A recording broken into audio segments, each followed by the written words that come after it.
we are back. It is the April edition of Post ProRes. I guess we really don't have monthly editions anymore because WH Park has engaged in the Post ProRes brand split. And here he is with me for the first part of the month of April. How are you, WH? I'm good, John, but you can always rest assured you are the flagship of Post ProRes. With this is the flagship edition of the show. I enjoyed sitting back, listening to you and Joey on the last show, catching up. It's WH Park. I mean, I can see like the slow moving coup here at Post Wrestling. I mean, WH Park. The weekends are WH Park time here at postwrestling.com and on the cafe. No, I mean, you're being too kind, John. I don't ever want to have to engage with the WWE as much as you and Wei do. So I'm perfectly happy to stay in the lane that I'm in, which is like, Japanese wrestling and, the MCU TV shows. How do you feel about having a little gap now between Falcon and Winter Soldier? You have 2 episodes left, and then it's like, what, about a month or so, 6 weeks until Loki? Yeah, it was June. Is it June? I think so. June 11th is in my head. I don't know if that's officially the date or not, but that seems to be around that time. Yeah, I'm okay with it. It'll be interesting to kind of get back into the groove with Wei after kind of like a bit of a hiatus from recording together. Because I'm kind of into the rhythm of like, okay, watch it on Friday morning and then, digest it and think about it, watch some, YouTube videos about it maybe, and then talk to Wei about it on Saturdays. That was like, I really got used to that schedule, but so it'll be weird to go off the schedule and then come back onto it. Like when you go on vacation, John, and then you try to get back into your normal routine that's not, that's non-vacation routine, and it's like, oh, it takes a little bit of time to like really get back into your groove again. I feel that's what's going to happen here. I think we're all due for a vacation at some point when vacations exist. So. Well, here in Ontario, yeah. Oh, Jesus. Yeah. I've just had to stop looking at numbers and such. It's a very different world here in Ontario than it seems to be in most other parts of the world. Can I just tell you, like, it's hard to escape the numbers when, whenever I work with Mike, which would be like, today was like, he was on a bit of a bit break from the store this week. But he comes in and then first of all, he'll preview, like he's going to talk about the numbers by pretending he's Doug Ford by saying, my friends, and then, and then saying something stupid. And then I'll just retort with like talking about the farmer's, sausage wrap at Tim Hortons, since that's something that Doug Ford seems to like talking about instead of like actually having solutions to the numbers that exist in this province. Well, that's, yeah, we can get very bleak here, but we're not here to be bleak. In fact, just before we started rolling, of course, the big story today in WWE was 10 people cut.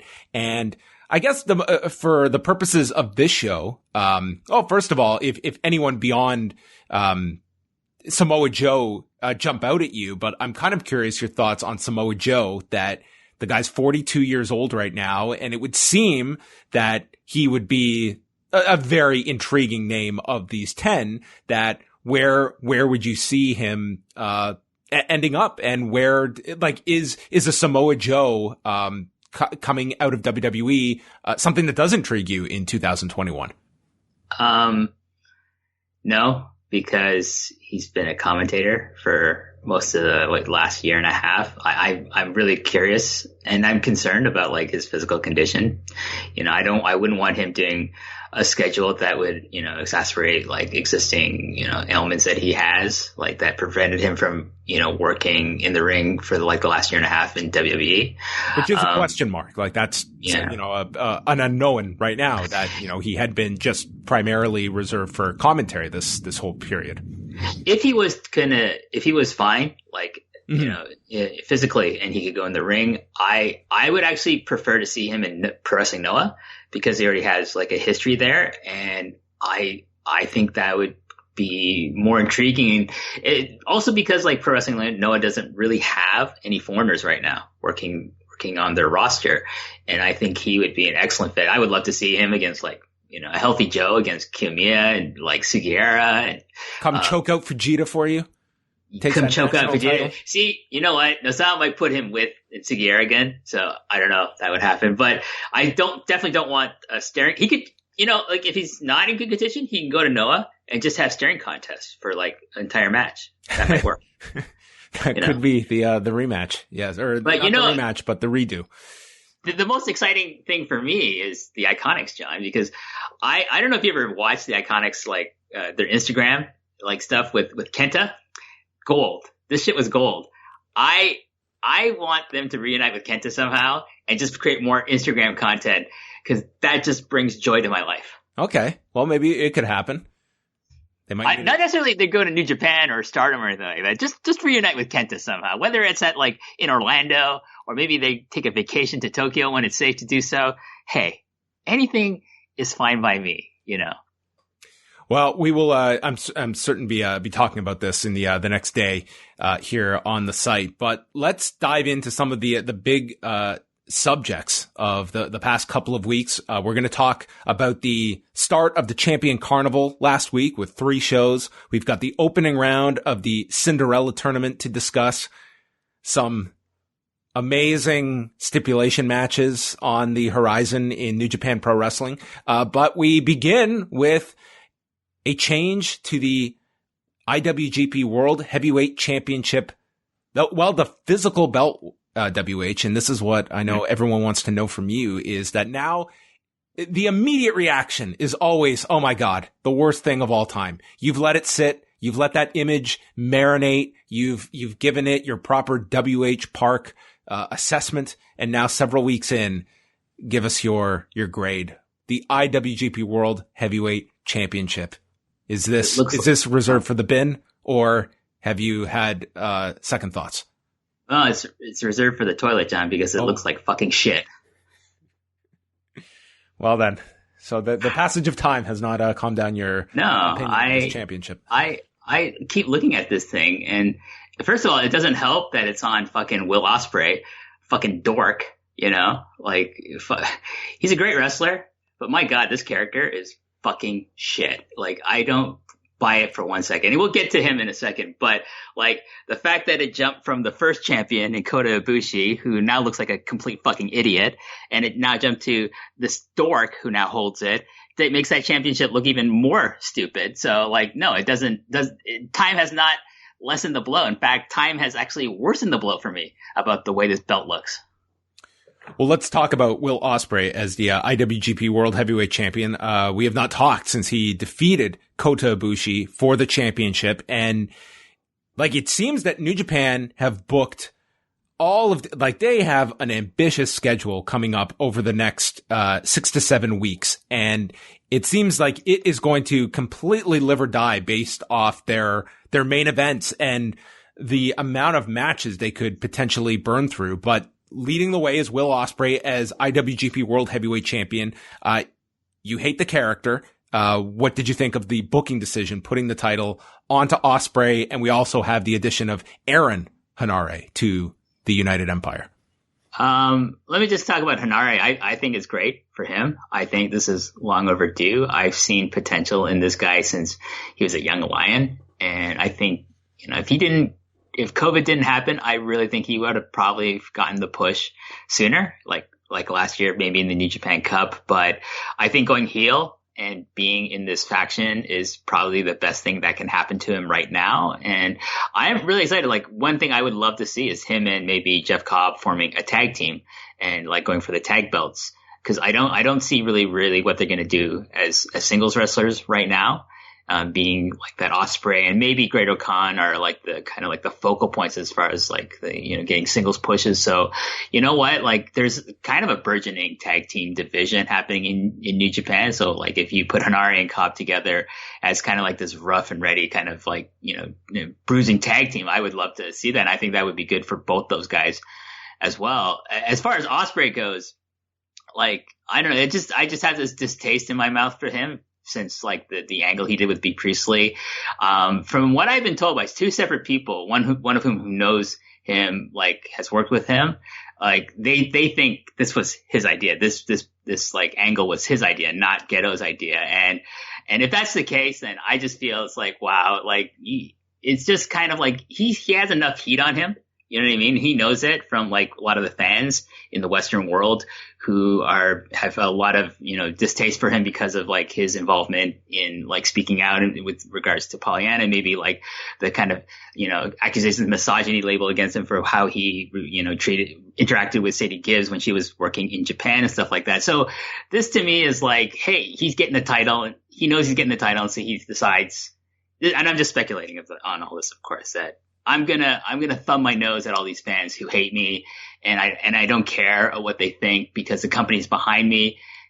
You can argue, I suppose, either way. For me, I just think, you know what, you don't need to do that. Just be like a heel if you want to be, but don't like thumb your nose and like, oh, I'm gonna be a misogynist. I'm gonna like run a domestic abuse angle with my girlfriend, and stuff like that.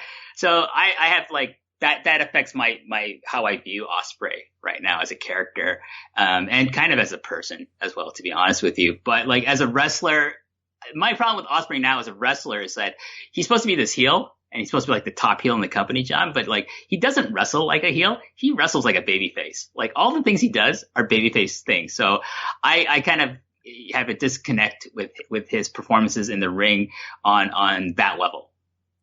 Yeah, I mean, I discussed it with Wei. I just thought like the angle with B. Priestley, like at, to the point, I think it made a lot of people uncomfortable. And I thought it was like it was met like in a very flat way by the audience, by the broadcasters. I think it was just the complete opposite of what you want an angle to be, that it to me was just, the wrong kind of reaction. And instead of going from, just this face off between Kota Ibushi and Will Ospreay that sets up the Sakura Genesis match, you did this angle that took all of the attention away from the match, and it was all placed on the angle and thinking it was done in poor taste. And I think that that's the last reaction you want, from an angle. Like it was the exact opposite reaction that you wanted.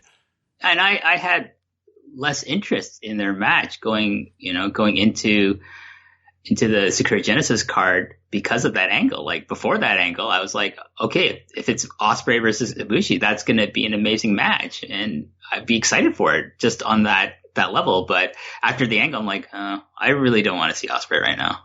So, well, I know you already talked about like the Ospreay Ibushi match, but Ibushi is very limited on this upcoming tour. I think he's scheduled on one show. It seems like they are definitely, as ambitious as this upcoming schedule is, it does feel like they are somewhat pumping the brakes on Ibushi to let him fully recover for the rest of the year and kind of getting him out of this picture. Yeah, I mean, he's got a foot injury, as I recall hearing. I mean, they got a lot of people who need to kind of take time off, right? Like there's Okada as well, but he's still working the tours and stuff like that. I mean, Ospreay's been banged up. I mean, it's like probably a lot of guys that are walking wounded here through all of this.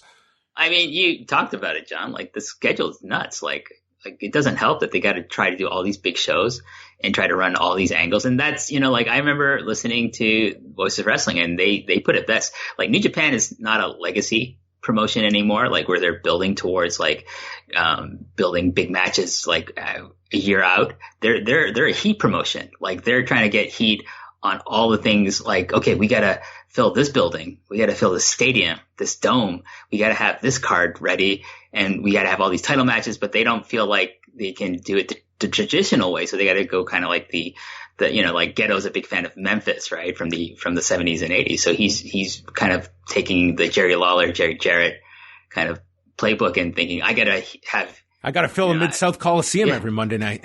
Yeah. And how do we do that? Oh, we're going to run angles, and we're going to try to get as much heat on them as possible. But I just think a lot of these angles like fall flat, and they just feel like the mark of a desperate person trying to keep their head above water.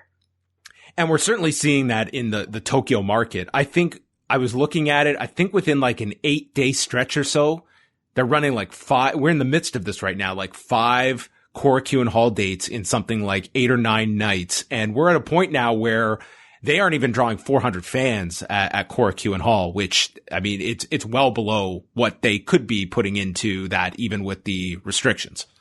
It baffles me because do they honestly think their fans have an unlimited budget that they can afford to go to Korakuen Hall like almost every day for like a week and a half time period? It's nuts. And then they have like their big shows like Sakura Genesis and the Dome show that's coming up, the Yokohama Stadium show that's coming up.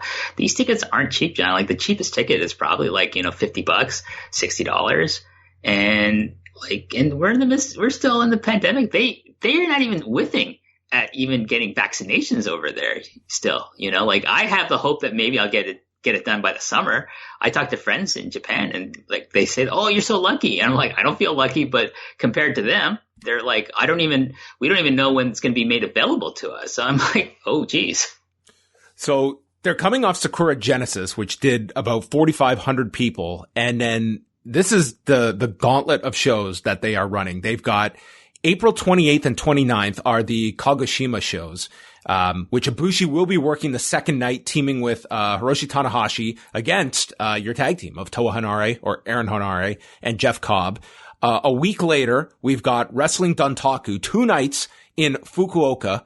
The first night's got Tanahashi versus Jay White for the Never title, along with the Iron Finger from Hell ladder match booked specifically for you between Taichi and Tama Tonga. And then night 2 has Will Ospreay versus Shingo Takagi and El Desperado versus Yo.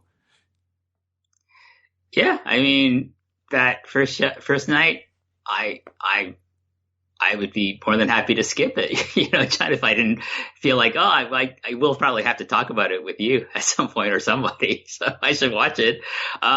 Again, like, why are you booking like a ladder match for a fucking oven mitt? Like, this is so stupid. It makes your company look dumb. It makes your company look like the WWE in 2021. It really does feel like you are going to whatever can just suffice. Like, this is going to be the second ladder match in company history. I agree. This is like if you saw like the long story of the Iron Finger from Hell, this is some out there stuff that they are booking, and it just seems like we'll get into this later with like some other stipulation ideas, but like that's just Fukuoka. Then they've got Yokohama Stadium, which as we are recording this, we are exactly 1 month out from, that's got no lineup and probably is not going to have a lineup WH until these Wrestling Dontaku cards are over. Like I don't know what is going to be topping that particular stadium show. And then it's the Tokyo Dome 2 weeks later, where we do know that Kazuchika Okada will challenge the winner of Will Ospreay and Shingo Takagi, which, I mean, you should get some, again, like I think these are really resting on what these main events are going to draw. Like they look like spectacular matches on paper, but this is really going to push towards what can your championship matches draw, even at limited capacities in these stadiums. And yeah, like Yokohama Stadium, your guess is as good as mine is what they're going to set up on probably a week's notice. Yeah, and what's the capacity? Who knows? Like I don't think they're going to sell out Yokohama. It's so close to Tokyo. The Dome? Come on, that's crazy. Like I don't care. Okada versus Ospreay is not gonna, fill whatever capacity they're gonna have. Like Okada versus Takagi would probably do a bit better. I don't know. Like I have no faith in like how this company's booking their schedule, let alone their matches. I mean, Tama Tonga versus Taichi. Neither of those two fuckers are main eventers. Are they nuts? Like, that's not a draw. Like, I'm getting fired up. Like Wei and Jordan did review that book, The Subtle Art of Not Giving a Fuck. This show might be like the not so subtle art of giving too many fucks. That might be the title of this show. That's the differentiation here. And on top of that, so May 29th is the Tokyo Dome. 1 week later is Dominion at Osaka-jo Hall. And I mean, I just look at this and it's like, again, even at a scaled down capacity for these stadium shows in May, you still have to book like giant main events. And you just have to wonder like when these dome shows were booked and when they became known on the calendar and how much that will impact your booking going for the rest of the year, because you're going to have to do some big things here. And coming out of that Tokyo Dome, you have to run Osaka the next weekend. So they're going to run through a ton of stuff here, and they're not going to have a whole lot of lead time to promote a lot of this. Like, the biggest thing they can promote is Okada going for the title, but you're only going to have several weeks to promote that match. And Yokohama Stadium is a question mark. Dominion's going to get a 7-day build.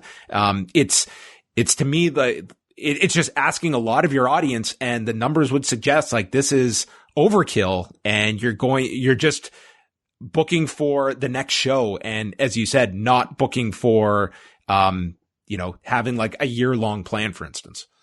I have no clue what they're going to try to fill Wrestle Kingdom with, if they're going to have one night or 2 nights. My feeling is that they're probably going to try to do 2 nights again, because based on this schedule coming up, I think they might run a week at the Tokyo Dome. It's entirely possible, John. It's entirely possible. Okay, just as a note about Osaka, John, as of right now, like as we're talking, Osaka is the hot spot of COVID infection rates in Japan, in the entire country. Like, I don't know the exact numbers, but it's like in the news over there a lot, where the people are like really concerned about what's happening in Osaka as far as like COVID is concerned. So, like, is that gonna, be something that's factored into like running Dominion there? I don't know. Like, it's not like, we're in North America, like people don't care at all, it seems, about being exposed to COVID, and they don't even have like vaccination like scheduled on the horizon even. Yeah, I'm just looking at this. So I'm trying to look for just Osaka, but I can't break it down here. But Osaka COVID surge lifts nationwide tally to 2-month high in 4th wave is the headline for Kyoto News. Osaka reports record 1,099 new COVID-19 cases, topping 1,000 for the first time. That was 2 days ago. Yeah, so, I mean, certainly not as bad as us here in Ontario, but still, for them, relatively speaking, it is something that does concern people. It's in the news a lot over there. So, like, if I'm a fan, like, do I think, well, should I go to this show? Should I not go to this show? And you have, like, your potential walk-ups. I would think most people who are going to be walk-ups are just going to say, I'm good, thanks. I'll just watch it on New Japan World. Well, buried in all of this is going back to the Kagoshima shows. Again, this will be April 28th and 29th. So on the first night, we are going to get the latest King of Pro Wrestling match between the holder of the much, much prized King of Pro Wrestling title, Toru Yano, versus Evil. And these are the stipulations that each have presented. So Toru Yano has proposed a Creation of Darkness blindfold match. Distinct from a traditional blindfold match, this bout will start with 4 blindfold hoods on each of the 4 ring posts around the ring. A competitor is only able to defeat their opponent if they can blindfold them first. Should a hood be secured on an opponent, usual rules apply to pinfalls, submissions, knockouts, and countouts. Evil has his own dark twist, proposing the first ever Darkness match. In this rule set, the first 3 minutes of the match will see the lights turned on and off at 30-second intervals. From the 3-minute mark onward, there will be 30 seconds of darkness every 3 minutes until a decision is rendered. This is the Venn diagram of New Japan Pro Wrestling and the booking of The Fiend Bray Wyatt. This is the match where you get your intersection point. I can only hope that I want to see the Darkness match win, and I think that would have to be like maybe the first ever live watch along with WH Park. This sounds insane. Why stop at the first 3 minutes of the match? Just make it the whole fucking match so no one has to see this garbage. Like my new name for Ghetto is, John? It's Vince Ghetto. He's now Vince Ghetto. That's his fucking name now. Like, this damn, it's like, so like Yano wants to have fucking blindfolds so we got a pole match essentially, 4-corner pole match plus blindfolds. And so it's like fucking Jake Roberts versus Rick Martel from that WrestleMania a classic gimmick they did. Right. I mean, I give up. Honestly, John, like things like this, I know. And this is where Evil has fallen. This is where, where people are saying to me, no, They made a new star. He won the title. They made a new star. Here's your new fucking star.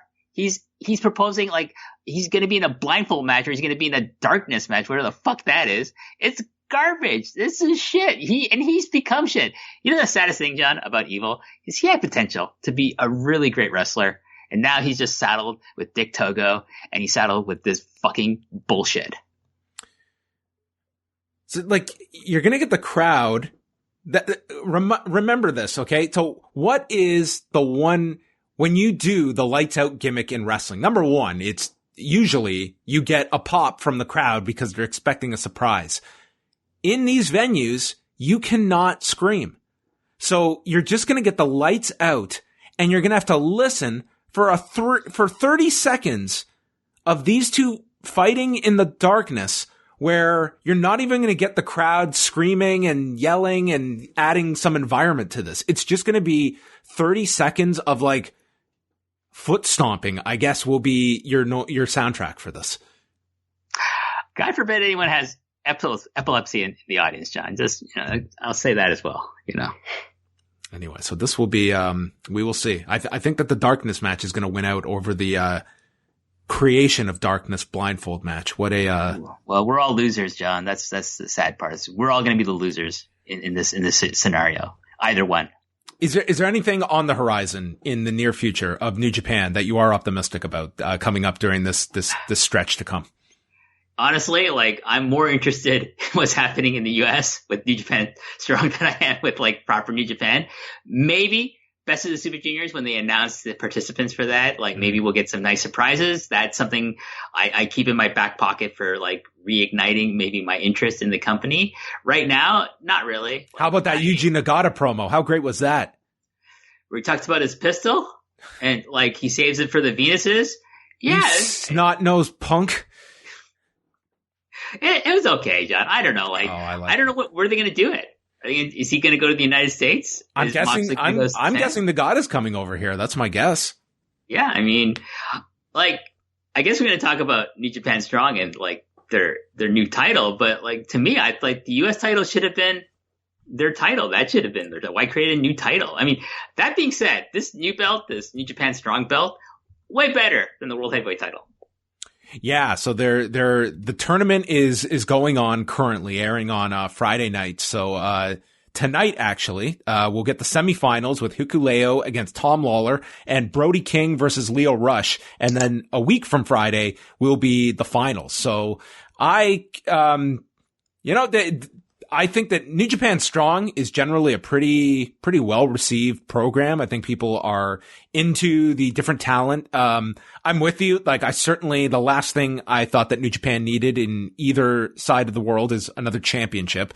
But here we are. And, how much of the tournament did you see any of the opening round matches? I have not been keeping up.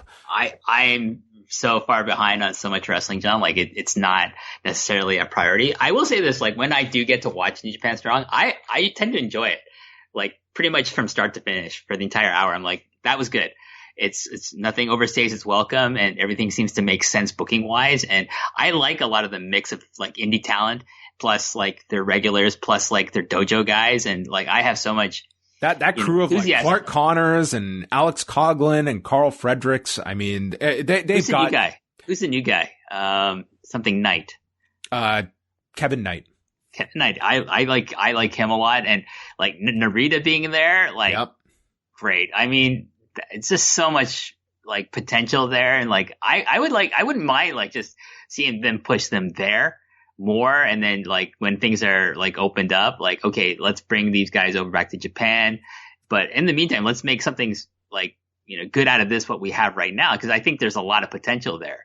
But again, why do you have the United States title, and then why are you creating another title for Strong when it could just be the United States title, which I think it should be. The goal of that belt is to be the belt of their U.S. division.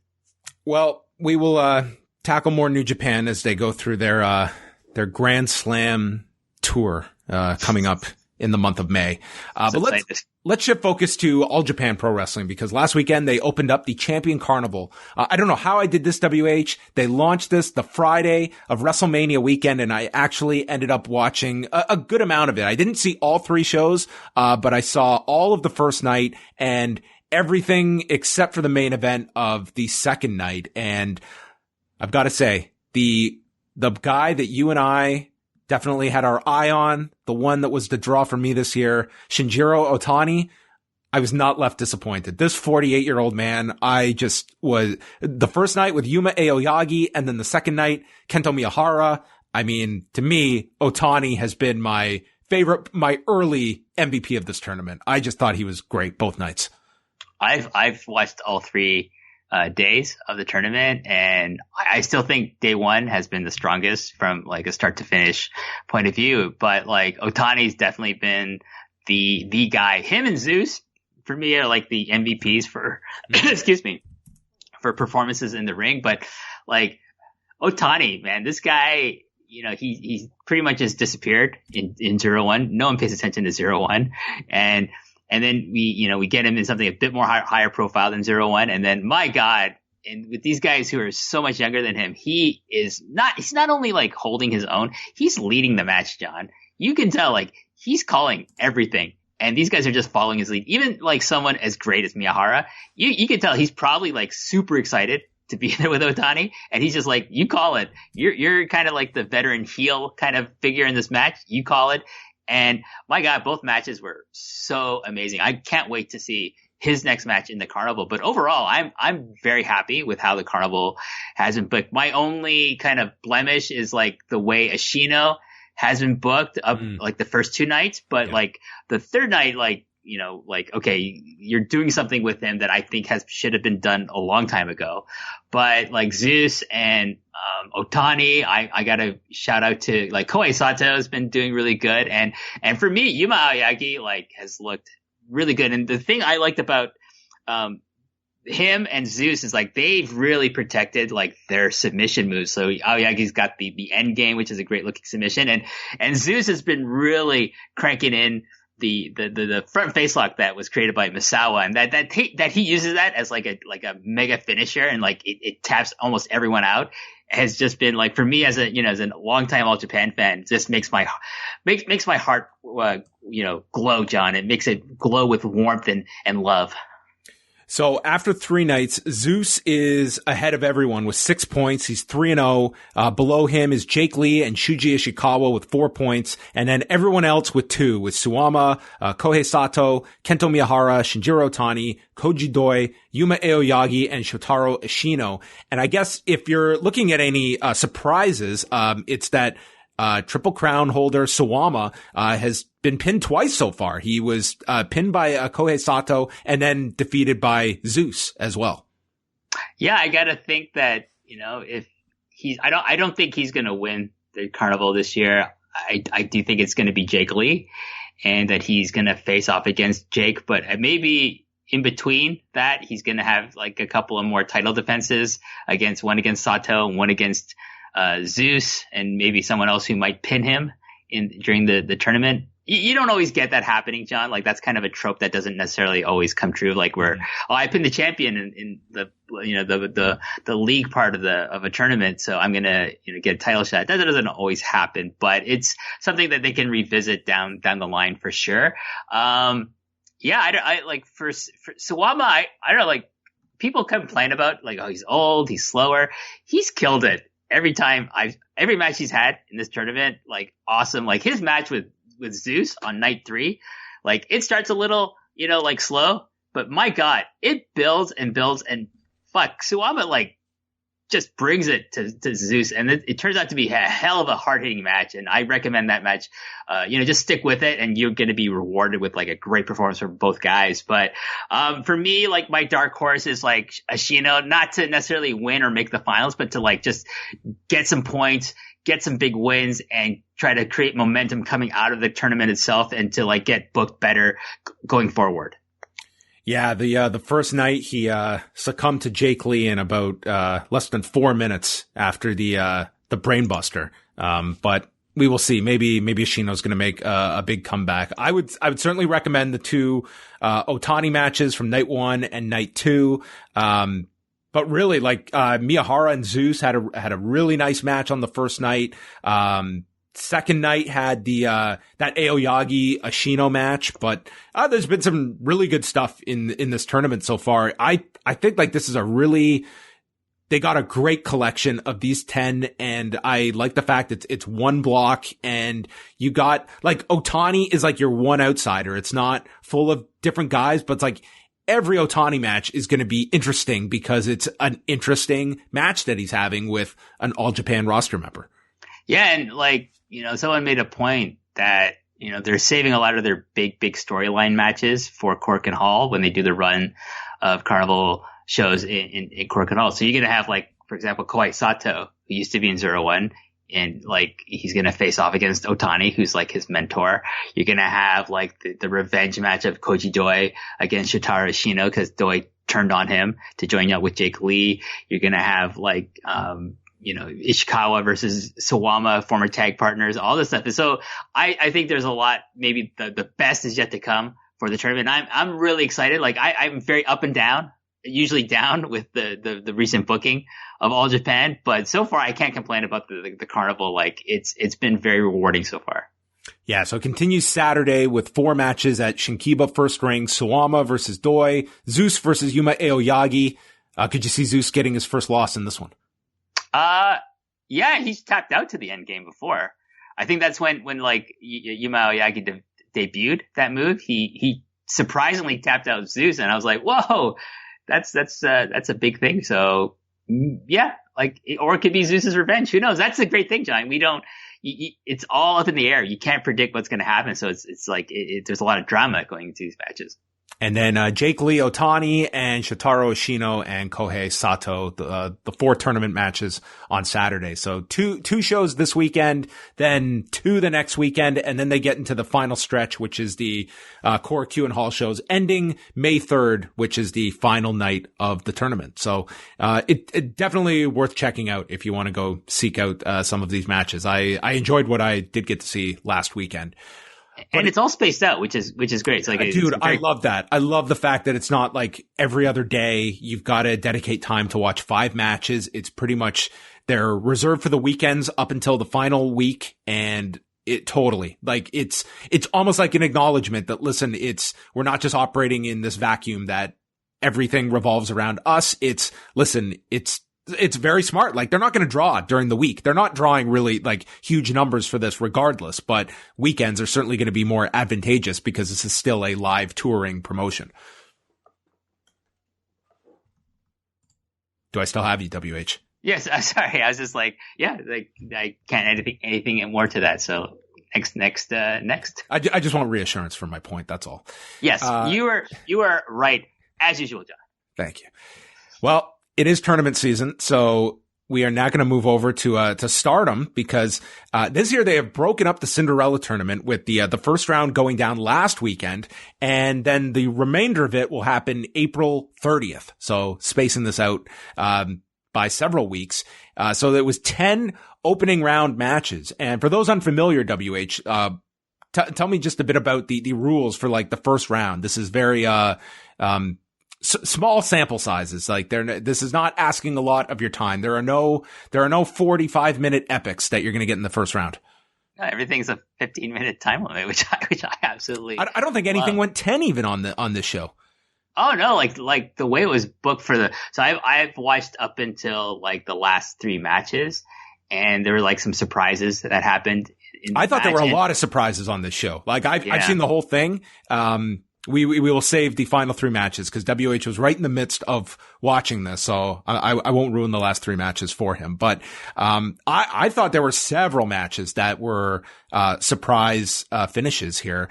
The first match had, Himeka, who I was familiar with, and Hanan, who I was not. And she was a late replacement for, Ida.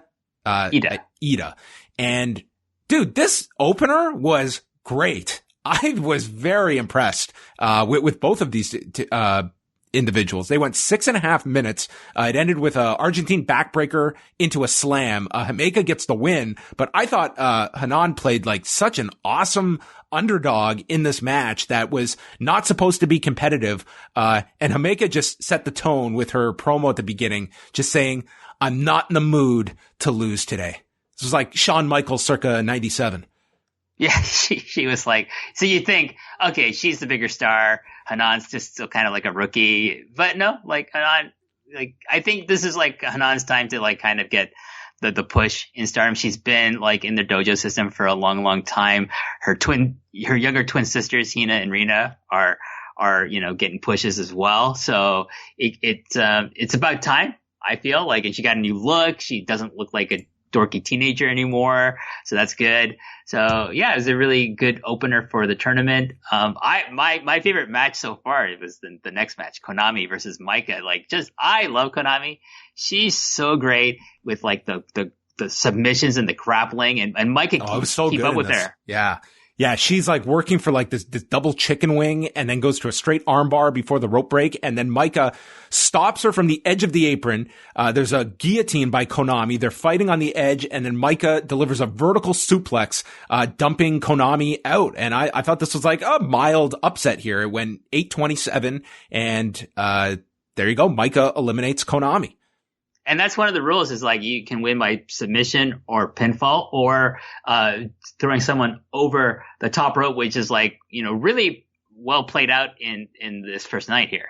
Yeah, they used it a fair amount on the first night, but you also had some big names going out that it was, to me, like the way they do it, like when someone gets dumped to the floor, like it's an automatic reaction from the crowd. Like they are like stunned at some of these results, and that kind of added to it as well.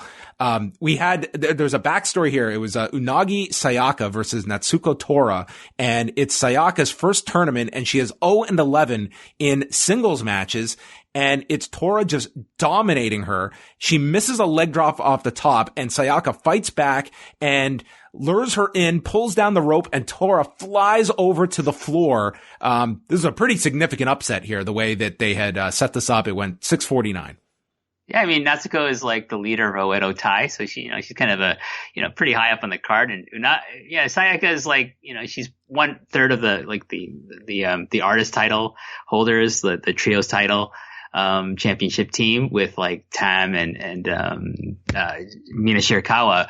But she hasn't won any singles matches yet, and this is her first one. It's in the Cinderella tournament, so that's really great. And you can tell like they're very high on Sayaka. So it's nice always to see like, a promotion get behind like their promising younger talent who are like making an impact in the company. So, then Rina defeated Azumi, after, Tora was still there ringside from her match, and she attacked Azumi, and they landed on the edge, and Rina drop kicked her off to win in 4 minutes and 40 seconds. So, setting up a bunch of stuff there.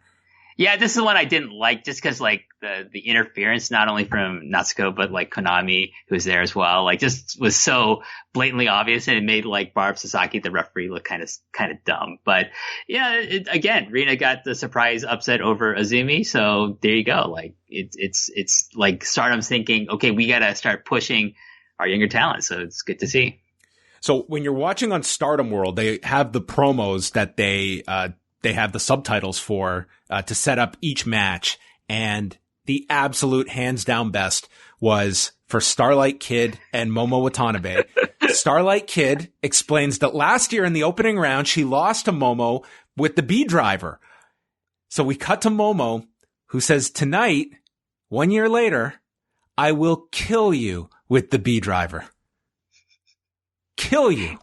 And the great thing, John, like as this match plays out, especially near the finish, the B driver is like integral part to the finish.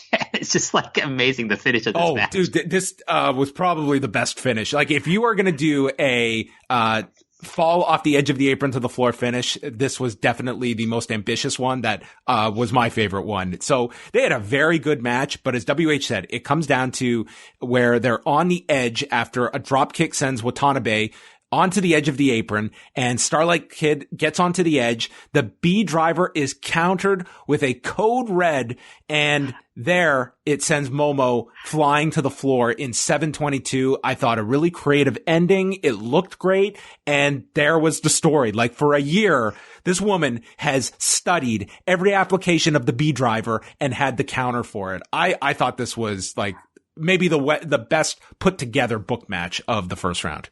Oh, definitely. And Momo Watanabe is like the realest wrestler in this promotion, in the sense, like, she doesn't give a fuck. She just wants to hurt people and win matches. I love that about her. And she's such a hard hitting wrestler. Like, all her strikes, like, cause she's like kicking the shit legit out of everyone she gets in the ring with, but that's okay. It's wrestling. It's Japanese wrestling. I don't care that it's like women's wrestling. It's even better. Cause like, it just shows like, hey, you want to see like some hard hitting wrestling? Fuck all the other companies. Watch Stardom, because you're going to get it here. Starlight Kid, big star in 5 years' time. That's my prediction, John. All right. The Anointed Starlight Kid by WH Park. Mayu Iwatani and Fukigen Death. Tora was out again here. This one to me didn't do a whole lot for me. It ended with Maya catching her with an inside cradle. A lot of comedy. I mean, some of it got over with the crowd. It just seemed to be just kind of almost like your intermission match. Yeah, I'm not a big fan of like Fukigen Death. His like real name is Kaoru Yoyama. I'm not a real big fan of like the clown gimmick she's adopted as, you know, in the last year or so. She you know, Oedo Tai won her in a match last big show, and so now she's like their slave kind of thing. I don't really enjoy it. I don't really fully understand it. I kind of just like fast forwarded through this match, to be honest with you. And then I guess the last match you saw was Julia and Ruaka, where Ruaka. And Julia, of course, was last year's tournament winner, and in this one she won with a Northern Lights bomb. They went 4 minutes 20 seconds, so no upset in this one. No, I mean, one thing I want to point out, like, if you told me, like, you know, 2 years ago, you can enjoy a match with Ruaka, and I'd be like, you're fucking crazy. She's the shit. She looked good in this match. She held her own with Julia. I think like becoming a heel and getting some actually good looking gear, like raised her confidence levels. And let it be known, if you're a wrestler and you're listening to this, gear is very important. It can make or break you. What do you think about the transformation of Julia's look since the shaving? I love it. I think it's cool. I think it really works. Like she's totally like ditched like the idol look, and now like she's like got this like badass like G.I. Jane character. It's like an evolution of her character, and it's like, to me, it's like so smart, because it kind of like everything you kind of think about Julia, it's kind of out the window. So like she's kind of reinventing herself. And that tag match where she and Sherry won the tag titles from their stablemates of Himeka and Micah was like awesome. I almost went 5 stars on that match, John. I thought it was so well laid out, and I thought Julia and Sherry looked amazing together in that match, along with like Himeka and Micah. But I'm really digging this evolution of Julia, and it's kind of interesting, like, as she grows her hair out, is she going to revert back to kind of more like her older look, or is she going to kind of keep this character? We'll see. And then the last 3 matches, it was Utami Hayashishita against Mina Shirakawa, Tom Nakano versus Sayaka Mitani, and Shuri versus Natsupoi. The main event is pretty strong. I will say that, but WH is going to consume all of this afterwards. And then the remaining rounds will be April 30th. So this is always like a fun tournament, and it's like very easy to digest matches. I mean, you can, get through this first round in probably under 90 minutes. It's entertaining stuff. They set it up really well, and it's always like a fun tournament, I find, each year. Yeah. I mean, I've, been fortunate enough to been to Cinderella tournaments live, and usually they do it all in one day, John. Like, I think, again, it's great that they're spreading it out and they're not like jamming it all in one go. Like, it's very counterintuitive to like Bushiroad's other main promotion, which is New Japan. And generally, like, I think Stardom is the way better booked product, because I don't think they have to fulfill like these kinds of unrealistic financial goals that Bushiroad sets for New Japan. Like, Stardom is still kind of growing. but like, you know, they can kind of grow at a much more realistic pace. And can I just say, like, watching this show, John, like I was like very pleasantly surprised to see as many women as I did in the audience, because it's not something that you necessarily see at Stardom shows. It tends to be dominated by men, but there were like, you know, not a whole lot. Men still like dominated the audience, but like anytime, like I think you can grow your female audience if you're a Joshi promotion, it's always a welcome thing in my opinion, because I do think that's where, you know, growth of the Joshi scene is going to happen, is if you get more and more women fans to come to your shows and buy your merchandise and kind of like, you know, spread the word among female wrestling fans, like in Japan and outside of Japan as well, to like check out these shows. Like there's something here that's not just, you know, not the men's promotions aren't the only thing that are doing things well. It's like there's a lot of Joshi talent and Joshi promotions that can fulfill like, you know, your entertainment needs in professional wrestling. And they're coming off that, you know, tremendous show at Budokan Hall that they did a great number to draw in, and are coming off what I think some would like categorize as like a contender for show of the year with their pay-per-view back on April 4th. And I guess the big news coming out of that was after failing to beat Utami Hayashishita, Bea Priestley announcing her departure from Stardom and having like quite an emotional moment with both Utami and Momo Watanabe there in the ring. And looks like Bea Priestley is off, and we will see where she lands. I guess most people are expecting her, if she is leaving, that it could be WWE bound. Yeah, I mean, that's unfortunate for her. Like, I think she would have been better off going back to AEW. I think she would have bolstered their women's division. Like, not that I watch AEW regularly, but I do follow the news. But like, if she goes to WWE, like NXT UK, like I've just shaken my head. Why would you leave Japan for NXT UK?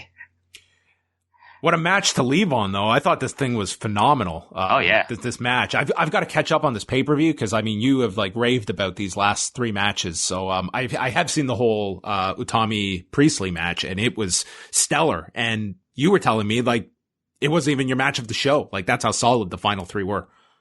Oh, I mean, I you know, the tag match is I think that tag match is on another level, John.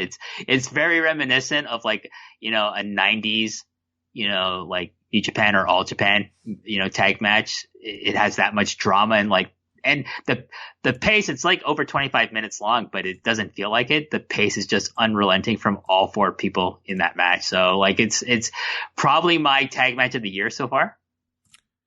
I'm very into Stardom right now. Like, I've been following it quite a bit. It's like, it to me is like one of my more enjoyable products to be following. It just seems like they've got some significant momentum behind them. And like, it's showing with like, I think from the anniversary show on, like that card to me got a lot of eyes on them. And it seems that they are kind of riding that wave with a lot of talent that's on their way up. And just based on the booking of the Cinderella tournament, trying to elevate several new stars for this year.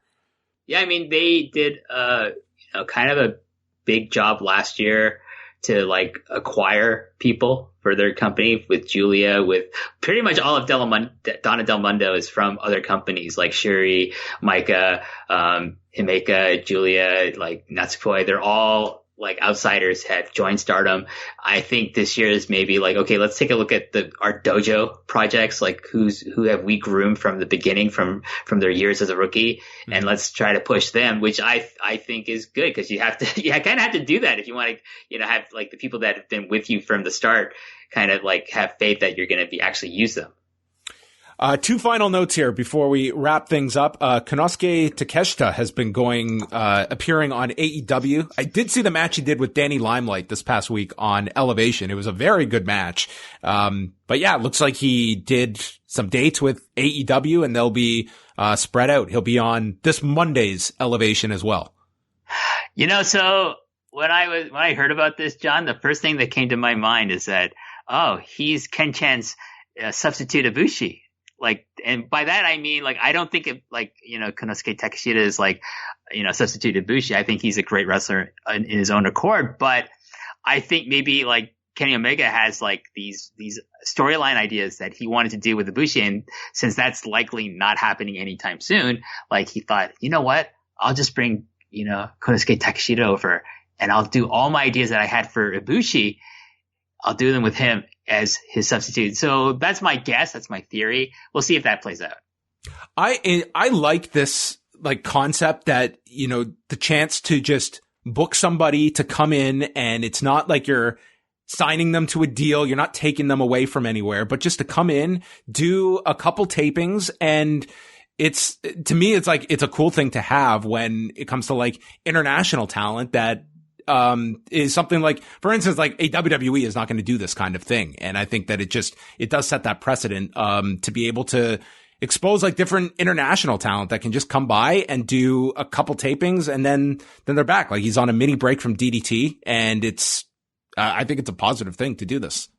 I always said, like, instead of trying to open, the so-called forbidden door with New Japan, like, exploit the relationship that you obviously have with DDT and just go bring like Takeshita over, bring Tetsuya Endo over, bring Yuki Ueno over, and bring Kazusada Higuchi and Yuki Sakaguchi over. Like these are all super talented people. And then plus like, they also have access to Tokyo Joshi Pro Wrestling. So, they already bring them over for the women's division. Like just go ahead, bring the Japanese men's side over from DDT. Like there's so much talent there.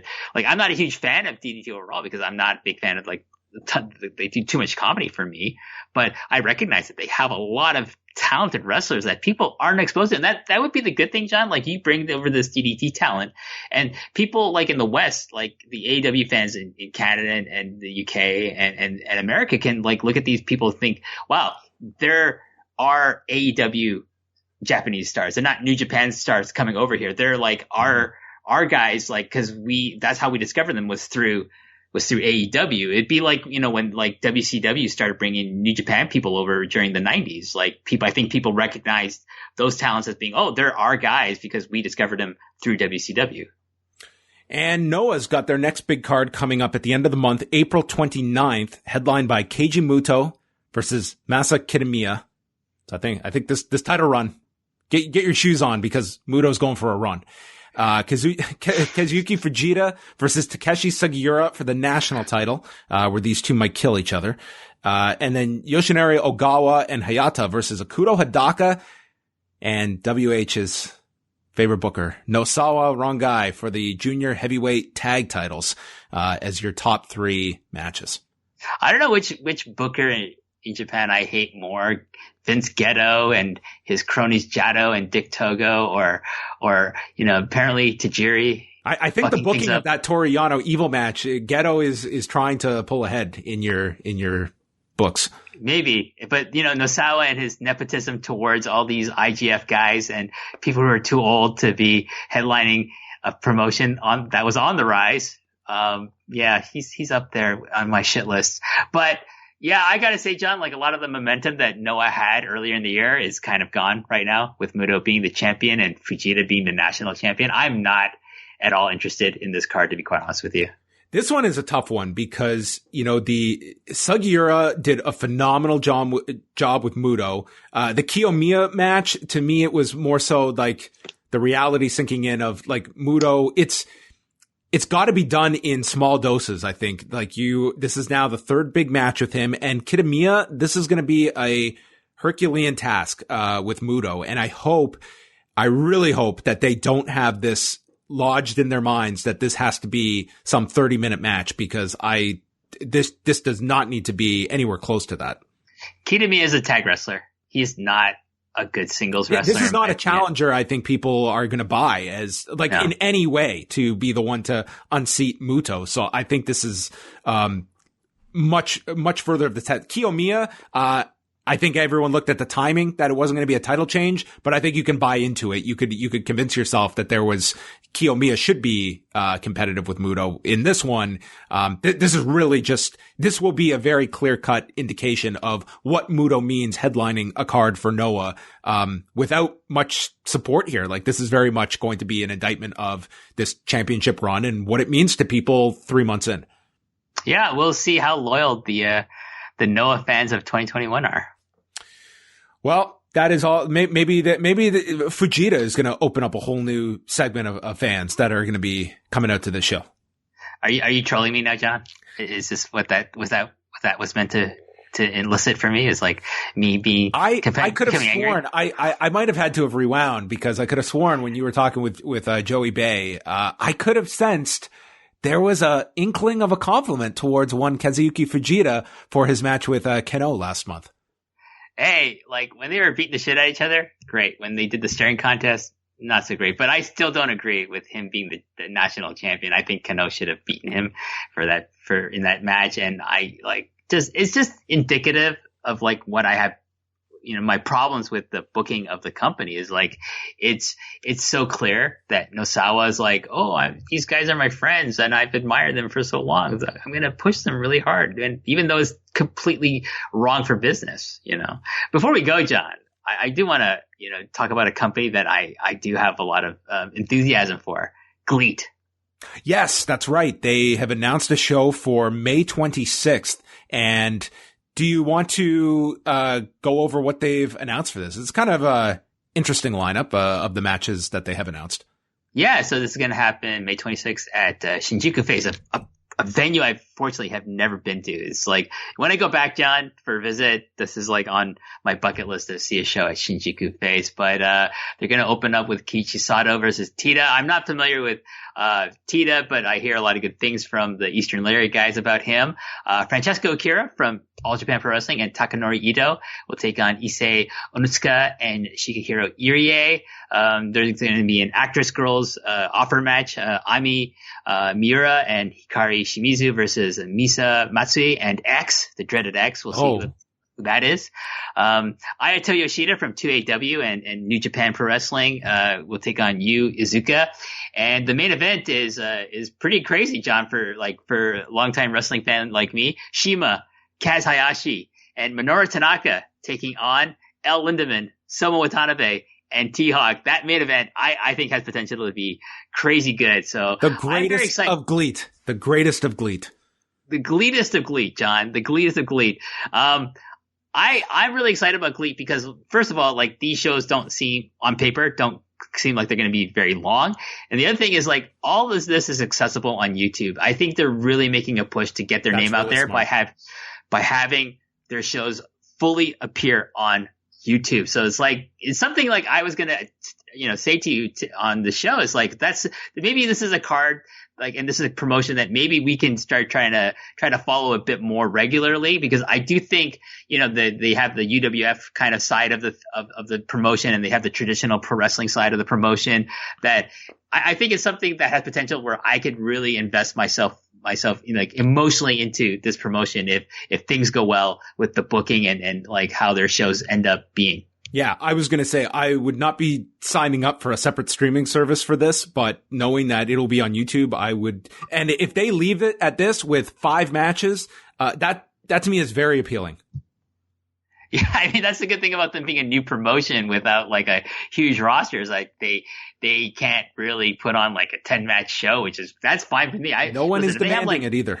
Yeah. If they have if all their shows are like takeover level, like in terms of like the length and maybe, a quarter of the quality, that's fine by me. I'm all aboard for that. I am surprised that more places have not taken that, just the copycat method of takeover, of looking at that model. That, I mean, takeovers have been as consistent a presentation of shows as there have been over the last 8 years. And I'm just surprised that more have not seen that. And like the less is more philosophy that I seldom ever hear at the end of a show anybody ever complaining that the show just wasn't long enough. But my God, when it's the other side of things, and even WrestleMania this past week, when you condense things, I think that has a real positive view of people that they have of the entire show when you are cognizant of time. And I think that for a company that is just trying to carve an inroads for themselves, that is a very easy gateway to people's interest, is not overwhelming them with a marathon card. Yeah, I mean, if you have like the main event is quality main event that goes 15 to 20 minutes, great. Everything else is like under 15. That's to me, that's perfect. That's what my kind of like hope is for GLEAT going forward. Well, that's May 26th. So we will carve out some time at the end of May to check that show out. But I want all of you to check out all of the great work of WH Park. You can follow him on Twitter at WH Park 9. That is the number 9. And he is going to be back on, well, this weekend on the Post Wrestling Cafe, because it is the trinity of post wrestling, WH Park, Wei Ting, and Nate Milton, as we've got the final countdown of episodes for The Falcon and the Winter Soldier. Yeah, the penultimate episode, John, not the final. You messed that up on I think Raw review this week. But, see, I'm off because I missed last week's episode. I've got to do my catch up. So my whole numbering was all thrown off after last weekend. So the big draw this week, who's the surprise cameo that the producers and writers have been talking about? That we'll discuss that on Saturday's show. I'm really excited about waking up at 7:00 tomorrow morning and watching this, so it's not spoiled by me. John Cena for me, John. And then talking about it with Wei and Nate. I thought the show I did with Nate last week was really, really good. It was so much fun to talk with Nate, and I'm excited to do. I'm thinking we're going to do a live finale next week as well, as we did with the finale for WandaVision. I haven't discussed that with Wei yet, but maybe it's going to happen, but don't hold me to that. But before we go, John, I do have to take care of some business and thank a couple of people for buying the Post Perez t-shirt. And one of those people is one Dan Steer. Thank you very much. And another is someone who you and I have met in Japan, John. That's Rory O'Brien Kelly. Of course. We always see him Wrestle Kingdom. I always see him Wrestle Kingdom weekend. And thank you for buying the shirt, Rory. I hope you enjoy it. Wear it all over in your free part of Australia, COVID-free Australia, it seems. I'm so envious of you right now. But I'm sure everyone who sees you in that shirt is envious of you. And you can get that shirt at the Post Wrestling store. Yes, go check it out. Store.postwrestling.com. MCU Later can be downloaded every weekend at postwrestlingcafe.com. If you're a patron, you get a weekly show from Wei Ting and WH Park as they go through all of the Marvel series that, well, it looks like you will be part of the show into infinity at this point. I have a quick question for you, John. It's are you and Wei going to review the Black Widow movie? I don't know. We haven't talked about it at all. When is the Black Widow movie coming out? I think July. If you guys are going to review it, if you need a guest. Well, I'm sure, you have definitely, I think the people would demand that WH Park be a part of such a review. You have definitely put your stamp on the Marvel reviews. Well, I'm just saying because the MCU movies are the domain of John Pollock and Wei Ting. So how is this going to be? Are they doing a streaming release in conjunction with a theatrical release, or is it just theatrical? I think it's the same deal they did with Mulan, where you pay a premium on top of the regular Disney Plus fee, and then you can watch it at home in the safety of your house. July, I have no faith that we're going to be. I'm going to feel comfortable going to see this in a movie theater. I'm not going to a movie theater in July. I can guarantee you I won't be going to a movie theater in July. I doubt I will be vaccinated by July. Yeah, so maybe we're going to have to just watch it on Disney Plus and then talk about it maybe at some future point. But I would love to, if you guys are going to review it, if you need an extra person, I like to throw my hat in my hat into the ring. Done deal. We can, you've got our verbal commitment right here on the air.